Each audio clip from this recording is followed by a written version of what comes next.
Buenas noches con todos, buenas noches con cada uno de los presentes. Mi nombre es Pedro Jesús Guerra Canchari. Y bueno, el día de hoy, en el momento que lo puedan estar viendo, realmente les agradezco en primer lugar a los organizadores por la invitación a esta ponencia. Y en segundo lugar, darle la bienvenida a esta sesión. Espero realmente pueda ser de su agrado.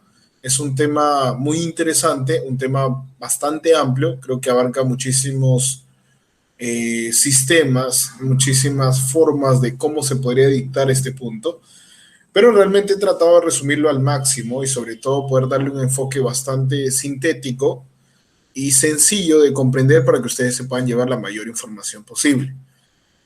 Cualquier duda final que se puedan tener, pues al final estoy dejando mis correos, también los organizadores tienen, de tal manera que se puedan contactar conmigo sin ningún problema. Y sin más, pues vamos a dar inicio a esta ponencia, nuevamente agradeciendo la invitación. Y hoy día vamos a hablar sobre la publicación de la investigación, diseño y metodología de los artículos científicos y de revisión. Vamos a ver estos puntos, vamos a ver las generalidades, los tipos de publicaciones, publicaciones primarias, secundarias, otras publicaciones, conclusiones y las referencias bibliográficas. Entonces, vamos a comenzar primero con la definición. ¿Y qué significa publicar, Pedro? Justamente nosotros escuchamos muchísimas veces este término. Por ahí escuchamos, el tal doctor ha publicado un artículo, mi compañero ha publicado un artículo, y justamente esta acción de publicar, como lo define la RAE, justamente es, como bien dice acá, y voy a tratar de resaltarlo, es difundir. Lo que uno busca publicando un artículo científico es difundir la información científica que puede tener un alcance no solo nacional, puede tener un alcance internacional e incluso mundial. En este contexto, nada más ubicándonos en el contexto de lo que vivimos, el SARS-CoV-2, el COVID-19, ustedes podían notar que estas publicaciones científicas diarias, cada 6 horas, cada 7 horas, incluso menos, por día, llegando a publicarse más de 1000 artículos en todo el mundo, realmente era un alcance muy, muy grande que permitió distintas cosas, ¿no? Por ejemplo, el 15 de diciembre del 2020, cuando el primer artículo Pfizer publica en el New England la repercusión y su ensayo clínico fase 3, el cual mostraba efectos muy positivos de su vacunación y el cual permitió iniciar la vacunación en el mundo y, digamos, poder controlar esta pandemia que aún no ha sido controlada del todo, que esperemos que la vacunación pueda seguir aumentándose, pero si se han dado cuenta ha sido gracias a difundir. Imagínense que esta viabilidad y hoy en día también la virtualidad ha permitido que nosotros podamos conectar muchísimo sobre esto. Imaginemos que no sepamos o no hubiéramos podido leer. Imaginemos que todavía mantengamos la imprenta dentro de los artículos científicos. Obviamente, hoy en día, eso me olvidaba decir, la mayor cantidad de publicaciones, sobre todo revistas grandes, mantienen ambos mecanismos. Ustedes pueden ir a un congreso, por ejemplo, del American Society of Clinical Oncology, y cuando existía, digamos, la presencialidad o permitir participar de su congreso, te entregaban uno de sus folletos de su revista, que es el Journal of Clinical Oncology, ¿no? El JCO. Entonces, el que te permitía poder observar y ver cuáles eran, por ejemplo, los últimos ensayos clínicos en oncología, y lo mismo, si es que no podías asistir al congreso de forma virtual, estaba ahí accesado. Entonces, es importante poder conocer esto, poder entender la importancia de publicar y sobre todo que uno tenga en mente, y esto va un poco orientado más a las personas del ámbito del pregrado, estudiantes, incluso posgrado y demás, que están iniciando el camino de la investigación, que sepan que cualquier idea de investigación tiene que terminar en esta fase. Tiene que publicarse, tiene que darse a conocer, porque por ahí tuviste un caso clínico muy raro. Lamentablemente, por diversas razones, olvidaste, digamos, terminar el manuscrito, lo presentaste a un congreso, pero no se publicó, etcétera, etcétera. Probablemente ese gran caso que has tenido no se llegue a conocer en el mundo hasta que alguien vuelva a ver algún caso parecido al que tuviste, de acá 5, de acá 10 años, y no sabes si en tu mismo país, en otro país, etcétera, etcétera. Y por eso es muy importante esta publicación científica. Cualquier tipo de publicación, cualquier tipo de diseño que vamos a observar el día de hoy es muy importante, justamente por esto. Cualquier tipo de publicación va a tener un alcance que a veces ni siquiera lo sabemos. Entonces es muy importante conocer esto. Segundo, existen dos tipos, algunos categorizan hasta cuatro, pero principalmente en la parte de investigación médica, justamente vamos a tener las publicaciones primarias y secundarias. Como bien dice acá, y es un poco confuso entender, e incluso va a haber muchas discrepancias en el uso de términos. La publicación primaria se da a conocer en base a resultados originales de una investigación. Y ustedes dirán, pero todo lo que se publica tiene que ser original, porque si es plagio o si es copia sobre algo, pues ya estamos ante una falta ética. Y a lo que va orientado, digamos, este concepto es justamente al tipo de publicación donde uno mismo tiene que participar de todo el proceso de concepción, creación, recolección y al final análisis, creación del propio manuscrito. En otras palabras es, tú quieres saber, por ejemplo, cuál es la talla promedio de tu promoción, entonces tú vas a hacer una encuesta, vas a aplicar la encuesta, vas a buscar a los participantes, etcétera, etcétera. A diferencia de una publicación secundaria donde tú directamente no vas a hacer eso, sino que vas a buscar, por ejemplo, artículos, libros, evidencia, en la cual ya hicieron este tipo de artículos y tú quieres generalizar o tratar de agrupar para buscar un concepto un poco más grande, ¿no? De igual manera, cuando tú quieres, por ejemplo, informarte sobre un tema, queremos saber, por ejemplo, Pedro, una actualización sobre cáncer de colon. Entonces busquemos una revisión narrativa sobre cáncer de colon. Entonces, tú cuando lees la revisión narrativa, vas a encontrar que cada párrafo está referenciado, cada sección está referenciada y aproximadamente todo el texto puede llegar hasta tener a 100 referencias. ¿Por qué? Porque justamente es una agrupación de diversos artículos que han sido considerados como publicaciones primarias, los cuales permiten crear un concepto global. Entonces, eso es muy importante a tenerlo en cuenta. Y sobre todo saber diferenciarlo, ¿no? Tal vez como términos particulares, no, pero sí lo van a leer en algún momento, lo van a ver en algún momento, van a escuchar alguna ponencia, pero sí es importante tener tal vez esta diferenciación. Y es algo que hasta la actualidad, pues incluso se discute mucho si se debería usar, porque al final, de igual manera, si es que tú haces una recolección de diversos artículos y al final vas a presentar un resultado original como una revisión sistemática, pues este resultado que estás presentando es netamente tuyo. Nadie más ha hecho este análisis, nadie más ha visto tal agrupación y demás. Entonces, en sí es un resultado nuevo, novedoso. Entonces, a veces este concepto se confunde, pero es importante tener bastante en claro a lo que va referido. Entonces, sin más preámbulo, pues vamos a ver estos dos tipos grandes de publicaciones, las publicaciones primarias y las secundarias. Y vamos a empezar con las publicaciones primarias, aquellas las cuales van a, mediante el mismo proceso del investigador y su equipo de trabajo, poder recolectar toda la información necesaria, analizarla y presentar los resultados que van a poder dar a conocer unos resultados previamente no estudiados, ¿no?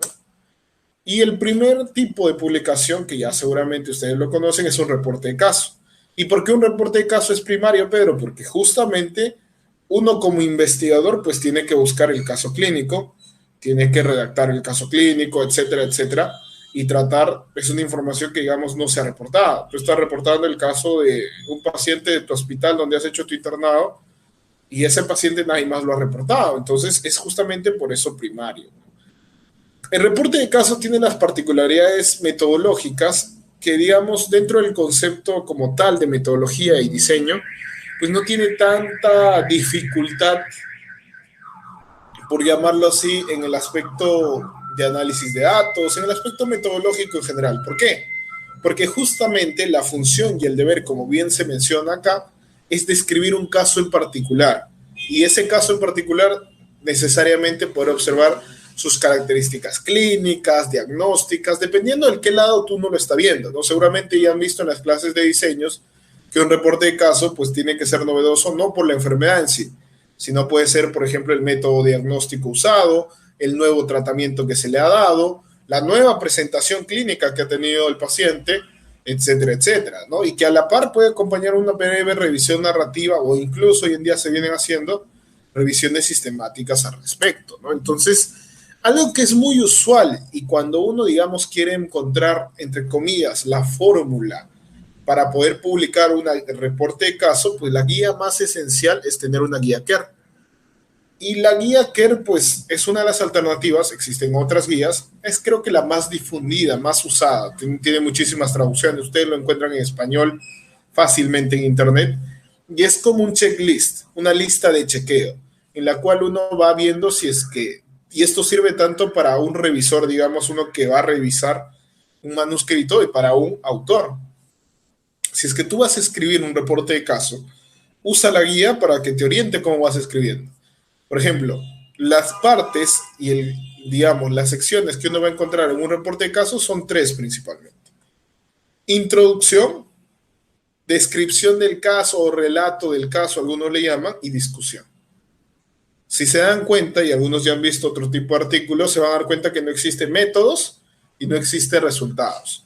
Todo eso se agrupa en la sección de relato del caso o descripción del caso.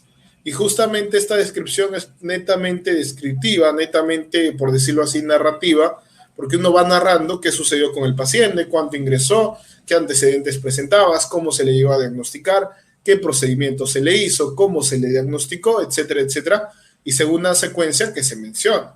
Entonces, eso es muy importante tener en cuenta. Y algo adicional es que los reportes de caso, pues, permiten muchas veces iniciar a muchísimas personas en el ámbito de investigación. Porque usualmente cuando uno va aprendiendo investigación, va viendo todo ello y a veces nos topamos con bioestadística y como que algunos le agarran el miedo a la bioestadística, algunos ven que es mucho, algunos pues a la primera no se comprende bien el concepto y se desanima. Entonces, una forma de poder ir iniciando pues es los reportes de caso. Estás en la facultad, estás en tu rotación clínica, vas al hospital, por ahí llega un caso, no sé, de enfermedad de Weber, algo que sea bastante raro, y uno lo notifica, ve, hace una búsqueda en internet y no encuentras artículos al respecto. Tú encuentras un par en inglés y ninguno en español y ninguno en tu país. Entonces puede ser una alternativa si es que lo vas evaluando para poder elaborar un tipo de diseño como este. Entonces, por ejemplo, en la experiencia propia y también de algunos compañeros, pues desde el resumen se va a dar cuenta que dentro del concepto tiene una información netamente de lo que se está evaluando, el relato del caso y al final, pues, cuál ha sido la enseñanza, entre comillas, las conclusiones que se ha podido llegar. ¿Se puede acompañar de una revisión narrativa? Sí, o sea, evaluar, reportar un caso y también ver qué se ha escrito al respecto. Y también otra estrategia que es una revisión sistemática que va a tener un patrón de búsqueda, una metodología de búsqueda, por llamarlo así, bien determinada, bien fija y mencionada en el artículo. Entonces, son distintas estrategias que uno usa para publicar un reporte de caso. Como les digo, y más o menos a una manera de resumen, dentro del aspecto metodológico no tiene muchísima dificultad. Lo único tal vez en particular que se tiene que respetar es muchísimo su estructura, cómo reportar, qué mencionar, y para suerte de todos existe una guía la cual prácticamente te da los tips que tú tienes que seguir para reportar. Entonces es muy importante que ustedes lo sepan. Una segunda forma, y subiendo el escalón de evidencia, acá les muestro otro ejemplo, por ejemplo, donde acá te pedían que la introducción tenga una introducción, perdón, que el artículo dentro del resumen tenga introducción, presentación del caso y conclusiones. Esto también ya desde ya les voy avisando. En las publicaciones científicas vamos a entender que muchas veces nosotros podemos conocer un aspecto general. Por ejemplo, se tiene que citar en Vancouver, el formato de los casos clínicos, pero muchas veces, y va a tener, digamos, esto, la potestad y la autonomía de poder modificar ciertos detalles, cada una de las revistas. Entonces, siempre que ustedes se topen con una nueva revista, pues van a tener una guía para los autores en la cual ustedes verifican qué se debe escribir, qué secciones debe tener y siempre seguir ese detalle. Y por ejemplo, acá te pedían que la introducción, perdón, el resumen tenga introducción, presentación del caso y conclusión, y que tenga al menos 300 palabras. A diferencia de acá, por ejemplo, que solo te pedía 100 palabras y no te pedía subtítulos. Entonces, son particularidades de las revistas, al final la intención es la misma y uno también la va conociendo, ¿no? El segundo, digamos, el segundo tipo de publicación que se presenta son las series de caso. Las series de caso, pues ya es un tipo de presentación un poco más compleja. Dentro del ámbito metodológico no cambia mucho, sí puede tener ciertas particularidades que más adelante lo vamos a ver, pero es muy, muy parecido a un reporte de caso. La única diferencia que va a tener va a ser la cantidad de casos acerca de un mismo tema o de una misma particularidad que se esté presentando.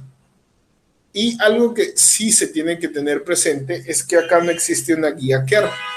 Existen algunas guías en formación, por ejemplo la guía Process, que es la que les presento acá, que para publicaciones de series de casos de cirugía, sobre todo general, pues te da una orientación bastante específica, la cual sirve muchísimo y sobre todo para esta revista, por ejemplo, toda serie de casos que quiera ser publicada en su revista necesita tener y seguir todas estas secciones presentadas acá.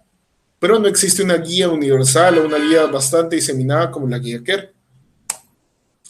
En la experiencia, por ejemplo, y algo que les puedo mostrar, pues, por ejemplo, esta serie de casos que en algún momento se presentó en un congreso y que, bueno, ya fue publicada también, pues permite, y algo que daba a conocer y algo adicional, por ejemplo, a los reportes de caso previamente mencionados, pues es que ya al haber una agrupación de más de un caso, pues te permite crear tablas, de la cual sintetiza y sistematiza toda la información hallada en este paciente. Por ejemplo, en esta experiencia pues se veía un tipo de cirugía que se llama hemipelvectomía, que es un tipo de cirugía aplicada para lo que vendrían a ser tumores de cadera. Estos tumores pues podían ser de distinto tipo, de distinto anatomopatología, distinto tamaño, etcétera, etcétera. Entonces, para poder sistematizar la información, usualmente se pueden trabajar con tablas. Segundo, a veces la revista es la que te va a determinar cómo tú tienes que escribir. Entonces, siempre es muy importante saber, sobre todo para reportes, series de caso, definir qué revista uno está enfocando, cuál, digamos, entre comillas, sería la meta que uno va buscando para su serie de casos. Porque a veces te van a decir, no, reporta cada caso por separado dentro de la sección de presentación de caso. Entonces, vos colocas ahí como caso 1, tal, caso 2, tal. Entonces, es algo que también se puede evaluar. Por ejemplo, esta es la versión publicada en esta revista, que es el Current Orthopedical Surgery, la cual ustedes pueden evaluar, pueden revisarlo sin problema también más a fondo, y se van a dar cuenta que el abstract es muy parecido al anterior, solo 100 palabras, bastante cortito, y en el desarrollo del texto están 3 informaciones. La primera, la introducción, donde uno va a dar a conocer las características generales acerca de, por ejemplo, esta técnica quirúrgica y demás. En la segunda parte, que justamente es la descripción del caso, relatamos caso por caso y al final hacemos una pequeña sistematización de los 4 casos en esa tabla que le hemos mostrado, ¿no? Le añadimos algunas imágenes de cada uno de los casos, un par de imágenes, y al final una discusión en la cual discutimos y evaluamos qué de diferente ha tenido este caso a diferencia de lo demás, o por ejemplo la experiencia que fue prácticamente en este caso peruana, que de distinta ha tenido con otros países, por ejemplo que inició tarde y demás, ¿no? Entonces la estructura es muy parecida a la de un reporte de caso, va a ser muchas veces más determinada por la revista que por una, digamos, indicación de alguna guía y demás. Y dentro del aspecto metodológico como tal, pues no existe, digamos, muchísima dificultad. De igual manera que el reporte de caso es prácticamente describir y relatar de forma secuencial, con un orden lógico, los casos que tú estés presentando, obviamente por una rareza, etcétera, etcétera, que también se debe mencionar en el objetivo del estudio, en la introducción y después también, pues, en la parte de conclusiones, entre comillas, las enseñanzas que uno se lleva en base a este artículo. Dentro ya de un concepto un poco mayor y algo que usualmente también tiene bastante, digamos, discrepancia en el concepto, entran los artículos originales. Cuando ustedes, por ejemplo, entren a una revista en español, cualquier tipo de revista, creo que la mayoría, sobre todo latinoamericanas, ustedes agarran y van a entrar en la sección de autores o de guía para autores y les va a aparecer tipo de artículo abajito, reportes de caso, series de caso, artículos originales. Entonces, los artículos originales vienen a ser, digamos, el concepto claro o el ejemplo principal de un artículo primario. Justamente que es un artículo en el cual se van a dar a conocer resultados originales de una investigación propia realizada por los investigadores siguiendo una metodología detallada y bastante específica. Y acá sí existe un formato clásico, un formato que es pregunta de sus exámenes de epidemiología, es pregunta siempre común y puede ser pregunta también de la charla. Entonces, ¿cuál es la estructura clásica de un artículo original? Pues es el formato IMRD, la famosa introducción que ya la vimos en los reportes de caso, pero los métodos y resultados que no los habíamos visto y la discusión. Y la introducción, ¿qué nos va a permitir dar a conocer, Pedro? Primero que tiene que ser clara. Segundo, concisa. Muchas veces no representa más del 20% del artículo, ojo con ese detalle. Muchas veces uno piensa, se emociona y escribe su introducción, una revisión narrativa del tema. Estás hablando de anemia falciforme y te hablas desde lo que es la anemia falciforme hasta cómo se trata cuando tu artículo está netamente relacionado en saber a la prevalencia de cuántas personas tienen anemia falciforme en tu país. Entonces uno tiene que saber contextualizarse y ser bastante específico. Obviamente hablando desde lo general a lo específico, pero tratar de contextualizarse porque no puedes pasar de un límite de palabras ya adecuado. Segundo, los métodos. Y creo que esto sí es importante hacer énfasis. Y muchas veces pensamos esto en nuestras tesis, esto en cualquier artículo, que la introducción, pues como ahí está la información, puede ser lo más importante. Y cuando vayamos o vamos a un congreso de investigación, pues de estudiantes de medicina o de ya profesionales, pensamos que mientras más sepamos de un tema, la parte clínica y demás, pues va a ser mejor. Cuando hay que entender un poco el enfoque de investigación. El enfoque de investigación es cómo tú esa idea de investigación que tienes la vas a plantear y segundo, si es que ya has hecho la investigación, qué encontraste. Y eso se va a magnificar y se va a representar en tus métodos y resultados. Entonces ya esta sección de métodos y resultados, pues muchas veces ambas llegan a representar el 50% del artículo o a veces hasta el 40%. Fíjense más o menos el contexto, ¿no? 20, 40, 40 sobre ahí. Fíjense cómo es, digamos, la distribución clásica, ¿no? Puede ser 20, 50 en ambos y 30, ¿no? Fíjense, digamos, la estructura para que ustedes también en mente siempre tengan capacidad. Y la mejor forma de que ustedes sepan cómo son estos artículos originales es justamente leyendo artículos originales. Lean bastantes artículos y de esa manera pues van a conocer. Vean si es que realmente estas secciones se presentan y lo que se menciona en base a cada una de ellas realmente es lo que se manifiesta. Y vamos a tener distintos estudios. Los estudios ecológicos que ya seguramente en la charla de diseños de investigación los han visto, pero algo que es importante a reconocer en su metodología de investigación es que son estudios en base a nivel poblacional. Se van a comparar poblaciones, se puede comparar una misma población en distintos tiempos de años, se puede comparar una misma densidad poblacional y ver cómo se ha evaluado la migración, etcétera, etcétera, para poder conocer ello. Entonces, eso es muy importante a tener en cuenta. Y lo que nosotros vamos a encontrar desde el resumen justamente es esta digamos, clasificación, esta sistematización en la cual vamos a ver que vamos a tener una introducción y métodos donde se va a explicar cómo se va a desarrollar los resultados, qué se encontró y las conclusiones. Y ya cuando uno va más a fondo, se va a dar cuenta que cada una de estas investigaciones pues va a tener su sección de introducción en la cual, por ejemplo, acá se va a hablar, por ejemplo, de lo que es el autismo en niños y, por ejemplo, acá tratan de asociar a gran escala, como les digo, es en base a poblaciones, lo que puede ser la exposición a ciertos químicos, ¿no? Entonces, en tu introducción y acá en esta introducción se menciona cómo se va a trabajar. En métodos siempre se empieza con el diseño, es un diseño ecológico llevado a cabo en un lapso de tiempo que se va a mencionar ahí y la población de estudio fue los habitantes o en general la población de una ciudad de los Estados Unidos, ¿no? Que se comparó con otra para poder al final poder comparar y también evaluar los niveles de contaminación de ellas, ¿no? Por ejemplo, Washington, California, Oregon y poder observar ello.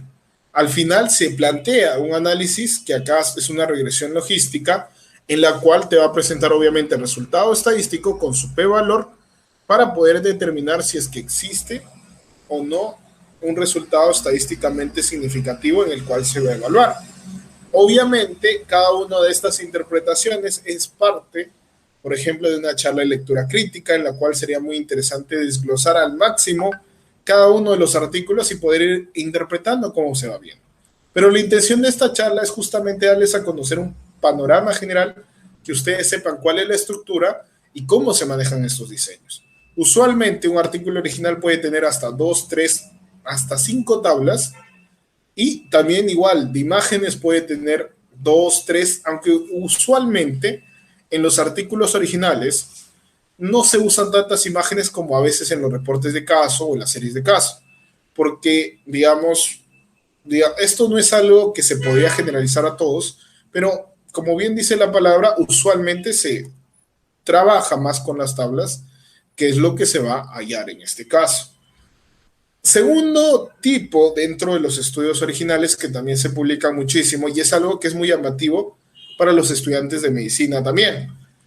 Los estudios transversales, ¿no? Que pueden ser descriptivos y analíticos, que seguramente ya lo han visto en su charla de diseños, en la cual estos estudios transversales van a permitir poder dar a conocer datos sobre todo de prevalencia, es decir, cuánto de una enfermedad se conoce, cuánto acerca de un evento se tiene en un lapso de año, en una población definida, etcétera, etcétera. Y algo que es muy importante sí remarcar y que siempre quede claro es que carece de temporalidad. Muchas veces hemos visto estudios transversales prospectivos y uno dice, pero si un transversal no tiene temporalidad, porque justamente tú estás haciendo la encuesta hoy y quieres ver qué pasó entre las personas que estaban del 2008 al 2021. Pero es una vez que haces la encuesta y es una vez en base a ahora. No vuelves a hacer la encuesta, no repites la encuesta, no vuelves a hacer un seguimiento a la encuesta, sino que simplemente es una vez y ya. Entonces es importante poder manejar eso. La estructura desde el título va a ser muy parecida. Obviamente el título tiene que estar acorde con su diseño, y en la sección de materiales y métodos, que es, digamos, lo que nos vamos a centrar en esta ponencia, nos vamos a dar cuenta justamente que se evalúa dónde fue realizado, las personas que estuvieron involucradas, el tiempo que se usó y cuáles, digamos, van a ser las variables que van a participar de este estudio. Digamos, ciertas características que van a ser evaluables para al final, en base a lo que se quería buscar, dónde se va a mostrar, digamos, los resultados. Y lo que ha sucedido en base a lo que uno planteaba en la sección de métodos es esos resultados, ¿no? Donde, por ejemplo, acá quieren ver los niveles de vitamina D en pacientes que presenten dolor musculoesquelético, fatiga y dolor de cabeza, en la cual se encuentra que sí, obviamente, por ejemplo, los pacientes en Noruega, hombres que presentaban niveles adecuados de vitamina D, pues representaban el 57%. Y los que tenían, digamos, niveles por debajo, 43%. Y al final, para poder evaluar la media de niveles en relación a si es que los pacientes tenían, por ejemplo, dolor de cabeza o no. Y al final se dan cuenta que, por ejemplo, los pacientes que tenían dolor de cabeza presentaban en Europa, América y el sudeste asiático menores niveles de vitamina D. Obviamente también aquí hay que ser muy cuidadoso. Hay que ver si es que esta medida que se está trabajando es una medida de asociación y cómo se puede extrapolar las conclusiones. Entonces es muy importante tener en cuenta y ver que este diseño también es aplicable. Ustedes pueden hacer una encuesta en la universidad para medir los niveles de vitamina D en las mamás de todos sus compañeros. Entonces puede ser una idea de investigación la cual ustedes van a trabajar. Describen primero en la introducción, ya saben, como habíamos mencionado, características generales, qué es la vitamina D, para qué nos va a servir, un poco enfocado hacia lo que vas a trabajar, ¿no? Y su asociación, por ejemplo, con dolores neuropáticos, con malestar general, dolor de cabeza, etcétera, etcétera, ¿no? Y al final, siempre al final de la introducción, la última sección, se tiene que manifestar el objetivo del estudio. Y ya en metodología, pues vamos a ver una estructura que más adelante les voy a mostrar, que puede ser bastante sencilla de recordar y que les va a servir a cada uno de ustedes. Lo tercero es el estudio casos y controles, que también es bastante común y bastante factible de ustedes poder realizar. Algo que es muy particular es que se pueden usar medidas de asociación, sobre todo para establecer algún tipo de relación, como su mismo nombre dice, como de asociación entre dos variables, etcétera, etcétera, según lo que se vaya trabajando, ¿no? Siempre va a ser retrospectivo, puede usarse sobre todo en enfermedades raras, y muchos de los estudios grandes, muchísimas de las recomendaciones hoy en día brindadas nacieron en base muchas veces a estudios, casos y controles. Y los estudios, casos y controles, por ejemplo, son una gran alternativa para, sobre todo, evaluar ciertos riesgos, bueno, no riesgos exactamente, pero ciertas asociaciones en base en población vulnerable, ¿no? Por ejemplo, si es que nosotros queremos ver, imaginemos, ¿no? Algo que se me ocurre ahora, la asociación del consumo de aspirina en gestantes y al final malformaciones, no sé, congénitas, uno plantea la investigación en base al resultado, que serían pequeños que tengan malformaciones congénitas, y ver si en el pasado sus mamás durante el embarazo consumían aspirina, ¿cierto? Es distinto si uno quiere hacer un diseño prospectivo, un diseño en base, por ejemplo, a una intervención que es darle aspirina, y les vas a dar a unas mamás aspirina y a otras no, hacer un estudio experimental en el cual puedes generar daño a las mamás que les están dando aspirina, solo para saber un resultado que mejor sería evaluarlo al revés, ¿no? En una forma donde no causes daño a nadie y simplemente evalúes eventos pasados en la cual pueda servir de evidencia para prevenir eventos futuros, ¿no? Entonces, justamente por eso es muy importante. Y acá se hizo eso. Esto es un estudio bastante grande que significó muchísimo, ¿no? Sobre todo para poder asociar lo que es el VPH, el virus del papiloma humano, con cáncer orofaringio, ¿no? Sabíamos que el VPH, pues ya sí, hace muchísimo se conoce que está asociado con cáncer de cervix, la proteína E7, etcétera, etcétera, y todo lo que se ha manejado al respecto. Pero el cáncer orofaringio, pues no se tenía muy presente cuáles podrían ser, entre comillas, factores de riesgo o factores asociados a su desarrollo. Se planteó un estudio casos y controles donde siempre se empieza mencionando el tipo de estudio, seguimos con los pacientes y acá se habla de la población, la muestra de estudio y, por ejemplo, acá es muy importante definir quiénes van a ser los casos y quiénes van a ser los controles. Y al final poder evaluarse en base a cuál, por ejemplo, va a ser el plan de análisis que se va a trabajar, que en este caso pues serán regresiones multivariadas logísticas, ¿no? En la cual, por ejemplo, se encontraron, y acá también se menciona en dónde se realizó, quiénes fueron los pacientes que participaron y demás, ¿no? Todos esos detalles tienen que ser bastante explícitos en la sección de métodos, y este es el métodos, pero de resumen, donde ya uno va de frente, conoce y se va dando cuenta de que va a tratar eso. Y es muy importante, como les digo, seguir una secuencia que es bastante fácil de recordar. Primero, ya les voy adelantando, diseño, como bien se especifica ahí. Segundo, poder ir determinando la población de estudio en el tiempo de estudio que se va a evaluar y dónde se va a evaluar. Y esa población ver si es que se realiza o no un muestreo. Y una vez que se defina ello, se continúa con los criterios de selección. No todos los pacientes van a ser candidatos a participar de tu estudio. Si tiene una cardiopatía, etcétera, se puede descartar y demás, ¿no? Y después definir las variables, ¿no? ¿Cuáles van a ser las variables de interés, las variables intervinientes, etcétera, etcétera, para finalmente especificar el plan de análisis? ¿Cómo tú vas a demostrar que existe asociación? Voy a usar una medida de asociación definida como tal, en la cual se manifiesta lo siguiente. Y no solo colocar, voy a usar el paquete estadístico SPSS, donde se analizará los datos y punto. No, siempre hay que ser bastante específico, incluso con la recolección de datos, cómo esta recolección se va a analizar y cuáles van a ser los pasos, los posibles, cuáles han sido los pasos, cuáles han sido, digamos, los análisis estadísticos que se han usado para poder demostrar los resultados. Y en base a eso, uno recién presenta sus resultados. Y los resultados, como ya les iba mencionando, pueden ir en tablas, en figuras y obviamente de forma escrita. Y lo que al final, por ejemplo, acá se concluye, ya no sé si han visto la charla de medidas de asociación, pero por ahí lo pueden revisar y poder estadificar si es que existe o no una asociación al respecto, ¿no? Entonces, viendo y evaluando, por ejemplo, los intervalos de confianza y que alguno no cruce el 1, por ejemplo, acá no cruce el 1, en relación a lo que se está evaluando. Y acá va algo interesante, ¿no? Por ejemplo, ajustar el odds ratio, el OR, y poder evaluar los factores, entre comillas, de riesgo, ¿no? Fíjense acá, las pacientes o los pacientes que nunca hayan usado condón presentan 1.1 veces más odds, que en este caso sería de probabilidades, de tener cáncer orofaringio en comparación a los pacientes o las pacientes que siempre han usado condones en las relaciones sexuales. Y eso, digamos, es algo que se determina, ¿no? Y esos pacientes que además deben ser pacientes que tengan el BPH. Y fíjense una gran diferencia, ¿no? Casi en la mayoría de resultados, el BPH incrementa el riesgo, perdón, incrementa el odds en este caso, incrementa las probabilidades de lo que se está evaluando. Entonces, es muy importante tener en cuenta, entender, digamos, este procedimiento. Como les digo, no estoy adentrándome en cada uno de los puntos porque uno es parte de la charla de diseños de investigación y si queremos ahondar en un artículo como tal, lectura crítica. Este es un panorama general de los tipos de publicaciones científicas que podemos encontrar, qué es lo que nos vamos a topar.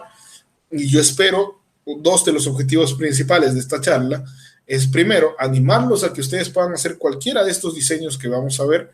Segundo, y que ustedes sepan que existe mucha variedad de publicaciones científicas y se animen a leer distintas publicaciones, ¿no? Entonces, mira, por ahí por la charla vi que habían casos y controles, creo que mencionó Pedro. Entonces voy a leer a ver un artículo caso control, y encuentran ahí, van tratando de interpretar, ¿no? Eso es muy importante por ahí. Y por último, en esta primera sección, pues son los estudios de cortes, ¿no? Los cohortes o los de seguimiento, que ya se va a ver el risk ratio o el RR, la razón de riesgo, la cual se puede evaluar en base a factores de riesgo y ver si al final desarrollan o no el resultado, ¿no? Entonces acá, por ejemplo, pacientes que tengan enfermedad crónica, se quería evaluar si es que los pacientes nefrectomizados a causa de un tumor renal podían desarrollar esta enfermedad renal crónica o no en el tiempo. Se hace una cohorte retrospectiva porque se evaluaron historias clínicas de pacientes que, por ejemplo, fueron nefrectomizados en 2006 y ver si al 2015 hacen o no enfermedad renal crónica. Y como les iba mencionando, ¿no? Por ejemplo, en el resumen se dice cuál es el diseño, los pacientes que se van a evaluar, dónde y tal, y cuáles han sido las condiciones, ¿no? Fíjense, un tumor cortical de menos de 4, una filtración glomerular definida de más 60 previamente, y al final cuáles han sido los outcomes que se han evaluado. Todo eso muy bien definido, y luego en la sección, por ejemplo, del texto, a veces van a encontrar subtítulos. Eso es también algo natural. Muchas veces, algunas revistas te solicitan que en la sección de métodos vayas desglosándolo de acuerdo a lo que les había mencionado previamente. Otras veces aparece todo conjunto. Entonces, también digamos, no, Pedro me ha dicho mal, etcétera, etcétera, sino que es, como les decía desde el inicio, las particularidades y las revistas van a tener muchísima influencia en la autonomía de cómo ellos desean presentar sus estudios y sus resultados, ¿no? Y, por ejemplo, cuando son estudios bastante grandes como este, pues se definen los pacientes, ¿no? ¿Cuántos pacientes han sido nefrectomizados por tener un tumor renal? Listo. ¿Cuántos de ellos tienen un tumor de menos de 4 centímetros? Ellos. Ya, solo a ellos vamos a evaluar. ¿Cuántos de ellos no tenían algún otro tipo de comorbilidad? Listo. Vamos excluyendo y va, ¿no? Entonces, una forma de establecer tus criterios de selección para finalmente evaluar lo que tú estabas buscando, ¿no? ¿Y qué se hizo? Se hizo una regresión de Cox, usando el log-rank test, en el cual se evaluó mediante una medida de asociación llamada hazard ratio. Y se pudo determinar, y acá sirven muchísimo las imágenes en los estudios de sobrevida como este, pues la tabla de Kaplan-Meier, en la cual uno puede evaluar y comparar, ¿no? Fíjense acá, los pacientes que han tenido nefrectomía radical, es decir, sacarles todo el riñón, presentan a los 5 años, acá, imagínense que pongan una flechita acá, a los 5 años solo el 25%, quiere decir 1 de cada 4, está libre de enfermedad renal crónica. O sea, 3 de 4 pacientes que han sido sometidos a extracción de todo el riñón, a los 5 años, lo más probable es que van a ser enfermedad renal crónica. Y los que solo eran nefrectomizados parcialmente, es decir, sacarle el tumor y una parte del riñón, solo 52% eran libres de enfermedad. Quiere decir que el 48% no tenía ningún tipo de enfermedad renal crónica a los 5 años. Fíjense qué gran diferencia es, ¿no? Una, por ejemplo, como ya les mencionaba, es 3 de 4, o 12 de, perdón, sería 9 de 12 personas, y en el otro lado, nosotros vamos a tener que más de la mitad va a estar libre, va a estar a salvo, como 7 de 12 aproximadamente. 7 de 12 van a estar bien, y en el otro lado solo 1 de 12 va a estar bien. Perdón, solo 3 de 12. Entonces, eso es muy importante tener en cuenta. Y el otro punto muy importante es justamente la medida de asociación que se evalúa, ¿no? Y fíjense acá, los pacientes que han tenido nefrectomía radical presentan 2.82 veces más riesgo de tener una filtración glomerular de menor a 60, es decir, llegar a una enfermedad renal crónica en estadio 2 o 1 a los 5 años de evaluación. Mientras que los pacientes que han sido nefrectomizados radicalmente versus parcialmente presentan 11.8 veces más, perdón, 10.8 veces más riesgo de llegar a una enfermedad renal crónica, estadio ya 3 o 4 en este caso, en comparación a los pacientes que hayan sido sometidos a una nefrectomía parcial. En otras palabras, te dice que si es que tienes un tumor pequeño, es mejor que solo te saquen el tumor y una parte del tumor a que te saquen todo el riñón. Y esto fue una de las grandes investigaciones que determinó eso, ¿no? Entonces, muchas veces revisar historias clínicas, establecer cortes en los hospitales de Latinoamérica, que muchas veces no tenemos este concepto bien definido y que a veces solo las historias las usamos para la atención inmediata, pues muchas veces imagínense que todos estos datos que podríamos recolectar podrían servir de una evidencia científica muy, muy grande. En resumen, la metodología de los artículos originales mostrados, digamos, esos ejemplos previamente, se clasifican o se estructuran mayormente, porque va a cambiar de acuerdo a las revistas a veces, es diseño del estudio, población, muestra, criterios de inclusión, las variables de medición, tanto las que se van a evaluar y las intervinientes, el plan de análisis de datos, que va desde la recolección de los datos, cómo van a recolectar las historias, van a pasar a qué formato, en un formato de Excel, y luego qué análisis van a hacer, ¿no? Un análisis univariado, bivariado, multivariado, qué tipo de regresiones van a usar, etcétera, etcétera, para finalmente siempre mencionar las consideraciones éticas. El estudio fue aprobado por el Comité de Ética tal y va. Y como les menciono en la parte inferior, pues puede o no tener subtítulos cada sección del artículo.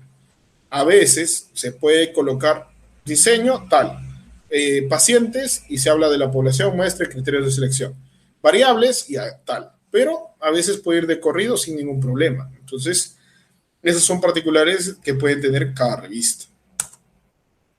Vamos con el otro lado de estudios. Ya, imagínense cuántos tipos ya hemos visto, creo que ya 6, y ni siquiera hemos visto los experimentales, que nos ampliaríamos muchísimo más. En los secundarios vamos a tener las famosas revisiones, ¿no? Como el tema, digamos, dentro del título de la ponencia, pues también están las revisiones. Las revisiones pueden ser de dos tipos, narrativas, sistemáticas. Pedro, ¿los metaanálisis son lo mismo que revisiones sistemáticas? Más adelante lo vamos a conocer.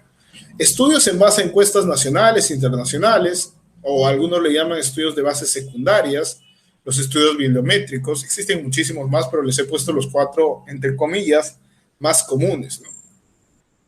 Una revisión narrativa, y causa muchísima curiosidad y también muchísima, entre comillas, nostalgia, creo yo.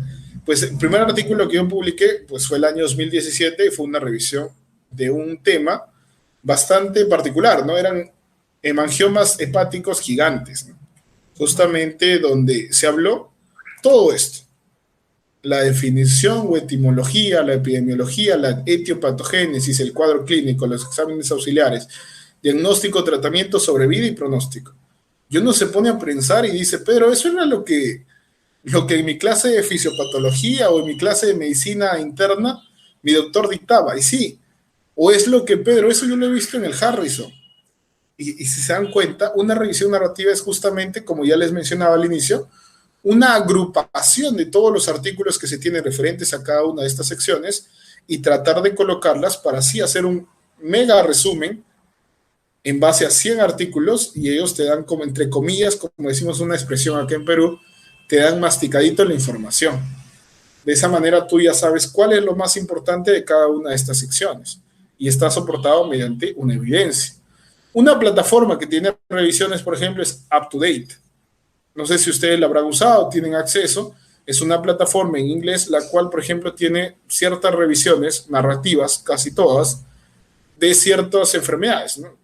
Quieres buscar sobre lupus, buscas una revisión en UpToDate y te aparece todo esto. ¿Y cómo se escribe una revisión narrativa, Pedro? Justamente siguiendo esto. puedes establecer y quieres hacer con tu profesor una revisión narrativa sobre COVID-19. Entonces te pones a buscar artículos de cada una de las secciones. No siempre todo tiene que estar presente, ¿no? Por ejemplo, uno quiere diagnosticar, no sé, bronquiolitis.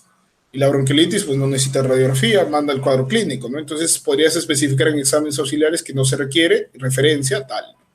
Usualmente las revisiones narrativas son bastante largas, no tanto en el tamaño del texto, pero sí las referencias que uno usa.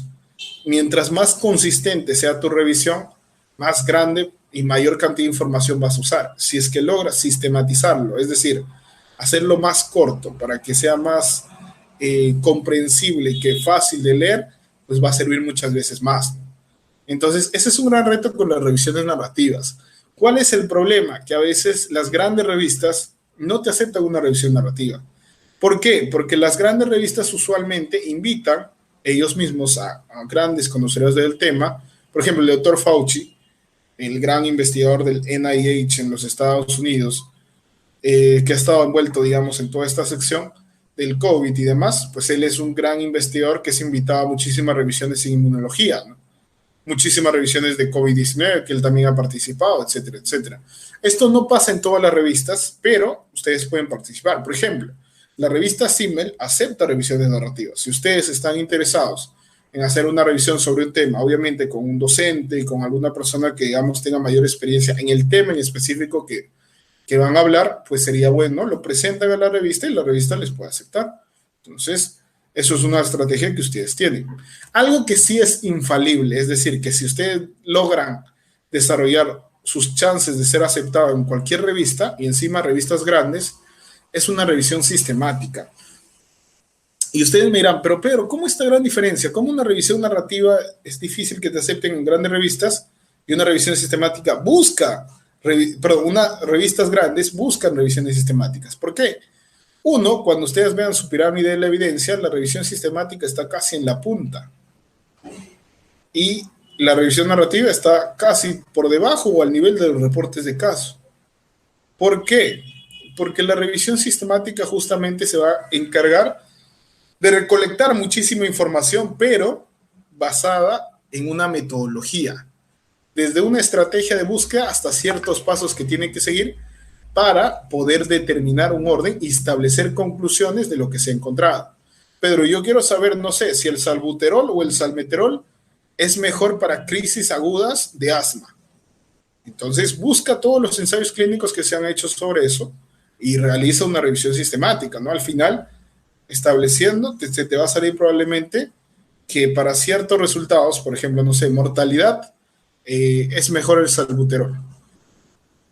Y para, no sé, para infecciones, salmeterol. Imaginemos, ¿no? Ahorita estoy poniendo los ejemplos que vienen a la cabeza. Y entonces eso es algo que te va a terminar una revisión sistemática, pero por eso tienes que seguir ciertos pasos, tienes que subir un protocolo. El protocolo tiene que ser subido a una plataforma, existen muchísimas, desde la más común, que es Próspero, está Fixture y otras más que les puede permitir ustedes enviar el protocolo y mencionar, vamos a hacer esta revisión sistemática. Y de esa manera, pues ya ustedes, pasado un tiempo, publican sus resultados y va. Entonces ahí se tiene que seguir todas unas condiciones previamente establecidas. Y algo que es muy importante reconocer es que metaanálisis no es lo mismo que revisión sistemática. El metaanálisis es un tipo de análisis cuantitativo, sobre todo para este tipo de variables, ¿no? En las cuales se van a presentar resultados, sobre todo como RRs, ORs, en la cual si son más de 3 estudios que son muy homogéneos, al final se pueden determinar. Obviamente, revisión sistemática, yo les estoy hablando lo más conciso posible, pero es un mundo general. Un curso de revisiones sistemáticas ustedes fácilmente pueden hacer. Entonces, es algo bastante grande. Como les decía, tiene toda una estructura. Primero tienes que definir tu pregunta de investigación. Acá entra la famosa pregunta PICO. Buscar los estudios. Buscar los estudios no se busca, voy a poner en PubMed cáncer de pulmón, listo. No, tienes que crear una fórmula, que a veces puede ser una fórmula de 6 líneas, otras veces de 12 líneas, otras veces de una página completa y más. Una vez que buscas los estudios, seleccionas. ¿Y cómo voy a seleccionar, Pedro? Ya. No se va a aceptar reportes de caso, entonces vas eliminando reportes de caso. No se va a aceptar series de caso, listo. Solo ensayos clínicos, listo. Entonces, uno tiene que seleccionar. Una vez que seleccioné, bien, ya me quedaron 20. Voy extrayendo datos. Ya. Entonces, lo que me interesa acá, por ejemplo, es ver cuánto han vivido estos pacientes. Sobrevida global, tanto, tanto, tanto, tanto. Y al final sintetizo todo esto mediante tablas, mediante gráficas y todo lo que se va a tener. Y al final interpreto estos resultados y los discuto. Entonces, la estructura que va a tener una revisión sistemática usualmente también es IMRDE, así como los artículos originales. Solo que la metodología va a ser mucho más amplia. Usualmente tiene también mayor cantidad de páginas porque va a tener mayor cantidad de secciones y el nivel de evidencia que nos va a brindar es muy, muy alto. Y acá les muestro un ejemplo, ¿no? Si se dan cuenta, el abstract puede parecer bastante sencillo, pero ya, por ejemplo, se especifica que se ha buscado de forma sistemática en bases de datos. Entonces, para hacer una revisión sistemática se tiene que manejar acceso a bases de datos. A veces, digamos, nosotros solo conocemos, por ejemplo, Medline por su buscador que es PubMed. Embase ni siquiera lo hemos visto, o Central. Central es el buscador, por ejemplo, de Cochrane. Entonces, hasta el año tal. Entonces, es toda una secuencia metodológica bastante amplia, así como el reporte de caso, digamos, era bastante conciso, no era tan complicado, pues una revisión sistemática tiene una metodología bastante densa que tiene que ser bien seguida para realmente obtener resultados que vayan acorde con lo que uno realmente buscaba. Porque también va a haber revisiones sistemáticas que no alcanzan ese nivel, que no nos va a permitir obtener los resultados que se buscaban. Entonces, eso es muy importante tenerlo en cuenta.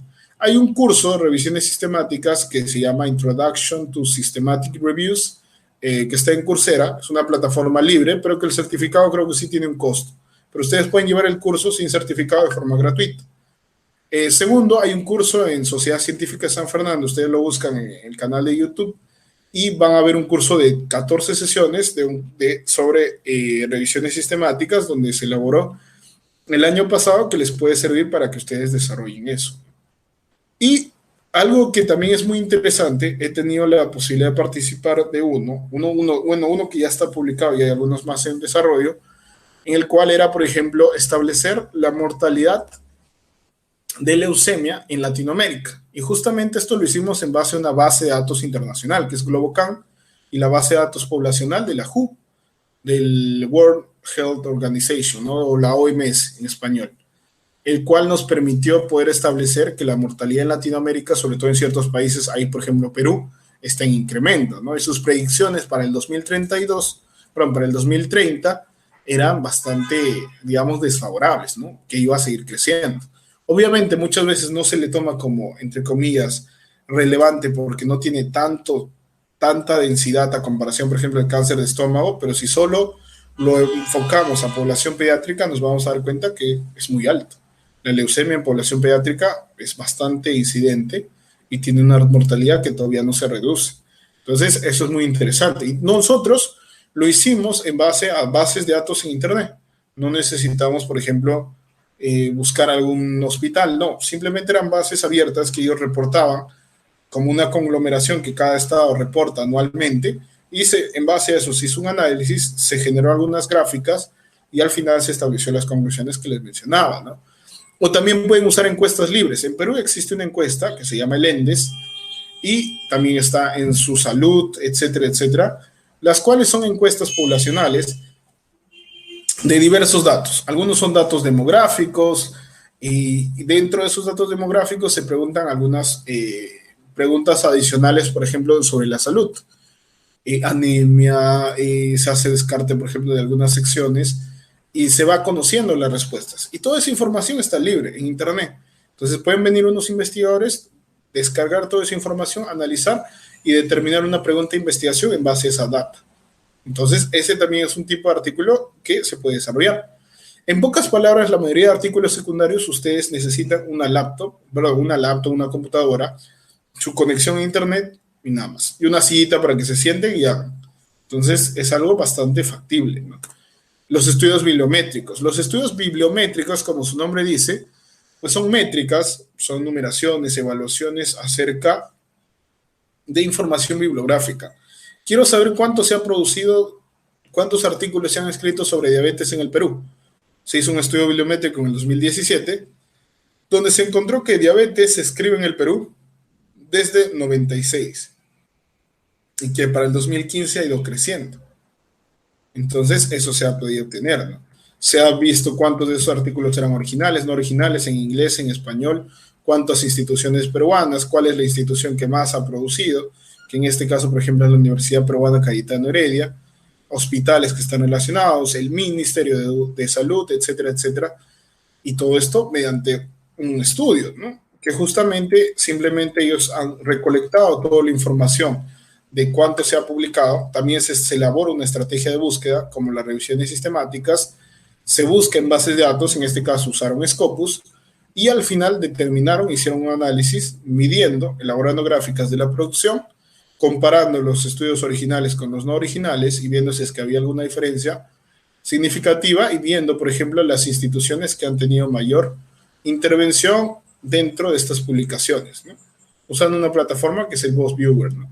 Entonces ustedes pueden hacer producción científica de diabetes en Bolivia, pueden desarrollarlo o tal vez todavía ya no esté escrito o quieren hacer algo mucho más grande, se puede hacer. Y como les digo, pues tienen bastante acceso. Algo que tienen particularidades estas revisiones y también los estudios bibliomáticos es que tienen un patrón de búsqueda. Recuerden mucho eso. No es simplemente buscar artículo como tal. En las revisiones narrativas sí lo puedes hacer. Este es el primer artículo que encontré y me interesa, listo. Pero en una búsqueda, digamos, sistemática, de una revisión sistemática, no puedes hacer eso. En un estudio bibliométrico que estás usando una base de datos en particular, no puedes hacer eso. Las referencias son altas, sobre todo en las revisiones narrativas. Las revisiones sistemáticas también, pero a veces se reducen porque mientras vas haciendo tu selección de estudios, extracción de estudios y luego síntesis de los estudios, de los que empezaste buscando 1000 artículos, solo vas a terminar con 6 o 10, ¿no? Y siempre es el acceso a bases de datos. O sea, acá sí necesitas tener acceso a estas bases, que lamentablemente son pagadas en su mayoría de veces. Por ejemplo, yo tengo acceso a Scopus mediante mi universidad, a Web of Science mediante la universidad, pero si es que no tuviera, pues yo no podría ingresar a esas bases de datos, ¿no? Entonces, eso va. Y hay que tener bastante consideración sobre el idioma. Cuando se hace este tipo de estudios, sobre todo cuando quieren tener un alcance bastante grande, si quieres hacer, por ejemplo, un estudio de prevalencia de diabetes en el mundo, necesitas, por ejemplo, saber chino, ¿no? Porque hay artículos que se escriben solo en chino y necesitas traducirlos para saber realmente cuál es la información que te está dando, ¿no? Entonces, no creo que sea una barrera, pero sí uno tiene que tener bastante presente eso, ¿no? Como les muestro el ejemplo acá, ¿no? Fíjense, esta fórmula, esta búsqueda, pues no es tan amplia, pero sí, se pueden crear fórmulas de hasta 6 páginas, hasta más. La fórmula de COVID creo que agrupa una página completa para Scopus, no sé, creo que son más. Y demás, ¿no? Se pueden crear fórmulas, incluso es todo un, por llamarlo así, todo un arte crear fórmulas para buscar en Scopus, para buscar en PubMed, etcétera, etcétera. En búsqueda bibliográfica avanzada lo pueden aprender. Y, por ejemplo, le mostraba el ejemplo también de la alta cantidad de referencias bibliográficas, ¿no? Esta revisión narrativa sobre lupus en Lancet, fíjense que tiene 111 revisiones, 111 referencias, perdón. Quiere decir que han usado 111 artículos para establecer 5 hojas de resumen y toda la información bastante resumida. El problema, la limitación, es que, como les decía, pues no todos van a aceptar un artículo en Lancet. Y segundo, que usualmente ellos invitan y te piden a expertos sobre un tema hacer estas revisiones. Y tercero, que no tiene un orden, no sabes cómo los autores han buscado esas revistas, pero no sabes cómo esos autores han buscado esos artículos. Puede ser por opinión propia, porque a ellos les interesó buscar esa revista, o no sabes cómo. En cambio, una revisión sistemática, pues sabes cómo se ha buscado. Tú puedes colocar esto en Scopus y vas a encontrar los mismos resultados, ¿no? Entonces, eso es muy importante también tenerlo en cuenta. Algo que no entra tanto en este enfoque, tal vez podría entrar como publicación, digamos, original, que son las cartas al editor, pero también a veces cuando es en respuesta a una carta se confunde como publicación secundaria, son las cartas al editor. Estas cartas al editor son cortas, accesibles y fácil de realizar. Son publicaciones que en la mayoría de veces no les va a pedir más de 500 palabras. Y ustedes me dirán, Pedro, ¿esto es un resumen o qué es? Es usualmente una publicación que tiene, bueno, se categoriza usual o mayormente en 3 tipos. La primera, alguien puede escribir un artículo donde diga que el COVID es curado por el dióxido de cloro y ellos sustentan su artículo. Ustedes pueden escribirle una carta al editor y decir, tu artículo tuvo, digamos, errores metodológicos en esta sección, o tu artículo realiza una afirmación que no va acorde con lo que se estudió en otro manuscrito, tal. Como que una respuesta no ofensiva, pero sí con fundamento de por qué, digamos, podría, entre comillas, algo estar mal, quieres añadir algo nuevo, o alguna sustentación dentro del artículo ha sido falsa, o puede ser, digamos, dudosa. Entonces uno le escribe una carta al editor. Segundo, tú, por ejemplo, encuentras esta publicación y ya había sido publicada en inglés en otro lado, puedes escribirle una carta al editor y decir, su publicación ha sido redundante. Puedes dar a conocer faltas éticas en base a eso. Otra forma es dar resultados preliminares a una investigación, ¿no? Más adelante les voy a mostrar el primer caso de reinfección determinada por análisis genético en el Perú, en el cual es solo un caso. Se puede hacer como un reporte de caso, pero lo decidieron hacer como una carta al editor, en la cual se da la información, pero probablemente ese sea el resultado inicial de un estudio grande que estén haciendo, donde se va a evaluar, no sé, los 100 primeros casos de reinfección en el Perú, etcétera, etcétera, ¿no? O puede ser información relevante sobre algo nuevo. Por ejemplo, en la experiencia que tengo, pues he desarrollado en una carta al editor, por ejemplo, lo que son revistas oncológicas en Latinoamérica. Y resulta que no son muchas. Y la traté de sistematizar en una tablita. Te permiten usar una tabla o hasta una imagen, en la mayoría de veces, y en la cual pues determinaba que solo eran 13 y cuáles eran, cuántas de ellas están en Scopus, que solo era una, y cuántas de ellas pues están en Cielo, que eran 2, y cada una de sus características, ¿no? Entonces eso permitió poder sacar adelante esta carta al editor. Otra que, por ejemplo, quería dar a conocer cómo van publicando los estudiantes de medicina de mi universidad, de 2 grupos de investigación para la facultad, ¿no? Entonces escribimos una carta al editor con una compañera justamente para ver cómo ha sido la producción en el 2020. Entonces, todos esos detalles pueden ir en una carta al editor. Es bastante abierta. Usualmente no la limitan a menos que la revista lo limite. Si la revista te dice, yo solo acepto cartas al editor que sean en respuesta a un artículo que se ha publicado en mi revista, ya te dijo que si es que no, tu carta no va enfocada a un artículo de su revista, pues no te lo van a aceptar. Pero la mayoría de veces es abierto. Entonces, este es el caso que les muestro. Existen muchísimas cartas al editor. Y, por ejemplo, este es bastante interesante porque es el primer caso de reinfección confirmada en el SARS-CoV-2 en el Perú. Hace poco se publicó, te dan los detalles de cómo se evaluaba. Al final hay una imagen sobre cómo ha sido el mapeo genético y todos esos detalles, ¿no? Entonces, ¿ustedes pueden hacer una carta al editor? Sí. Creo que es de las recomendaciones más grandes que muchos amigos, investigadores, estudiantes, investigadores ya profesionales siempre dan. Que un estudiante de medicina tiene la posibilidad de hacer cartas al editor como primer paso para adentrarse a este gran mundo de la investigación. Entonces, si ustedes tienen la posibilidad de hacerlo, tienen las ganas de hacerlo, pues anímense. No hay una estructura general, no hay lineamientos, digamos, entre comillas, propios, pero sí pueden haber ciertas recomendaciones que existen ya determinadas que en muchos cursos y que en el camino ustedes también van a ir aprendiendo, ¿no? Entonces, creo que sería una gran alternativa para poder empezar. Y como publicaciones adicionales, les menciono las imágenes médicas, los videos médicos, las guías de práctica clínica, y todos estos son publicaciones que ustedes las pueden hacer. Tengo una compañera que ha participado en una guía de práctica clínica acá en Perú, imágenes médicas también, hay revistas, CIMEL acepta imágenes médicas, Discover Medicine, que es revista paraguaya, también acepta, videos médicos también algunas revistas aceptan. Entonces hay muchísimas formas de publicación, ¿no? Los Grand Rounds son bastante interesantes. Hay revistas, he visto, creo que está en la revista médica Herediana, acá en Perú, y también, por ejemplo, el New England tiene una sección de Grand Rounds, en donde se evalúa, cómo sería su traducción al español, las grandes rondas, ¿no? Una visita clínica, cómo se desarrolla en un hospital, donde mencionan un caso así raro o una complicación rara y se presenta. Artículos históricos que son parecidos a una revisión narrativa, solo que contiene bastante información, como bien dice, histórica.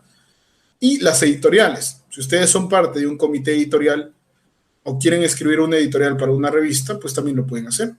Tiene ciertos lineamientos, a veces la revista te pide que seas editor, etcétera, etcétera, pero es una forma de publicación.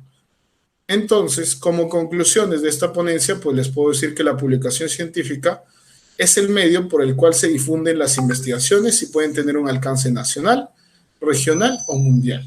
Eso sí es bastante variable.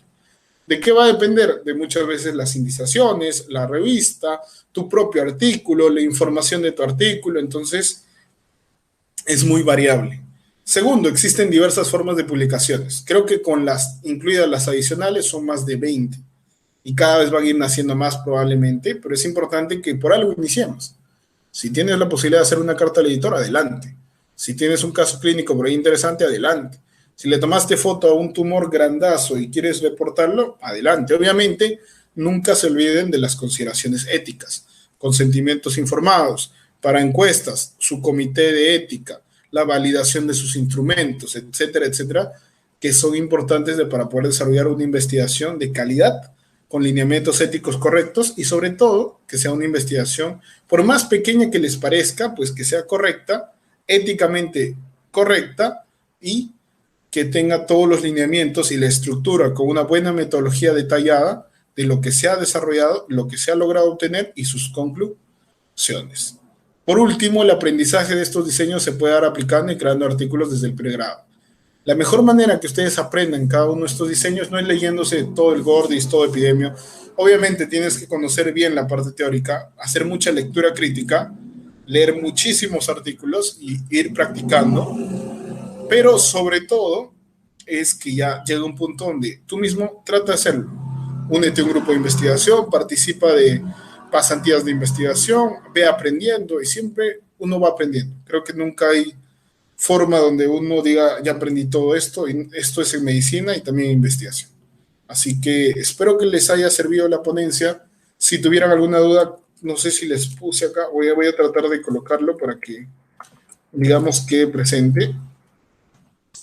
Cualquier duda que puedan tener, pues les voy a dejar mi correo, ambos correos que puedan escribirme para cualquier duda que haya quedado o cualquier pregunta que tengan, pues adelante. Y nada, como les mencionaba, pues espero que les sirva muchísimo y que puedan desarrollar algún tipo de estas investigaciones durante su estancia en pregrado, o si ya son profesionales, pues también seguir aprendiendo. Y creo que es una forma, como alguna vez dijeron, pues todo profesional de la salud debe saber buscar bien artículos, leer bien estos artículos, y si es que puedes dar tú mismo y aportar a la ciencia mediante tu evidencia científica, creo que es un gran aporte.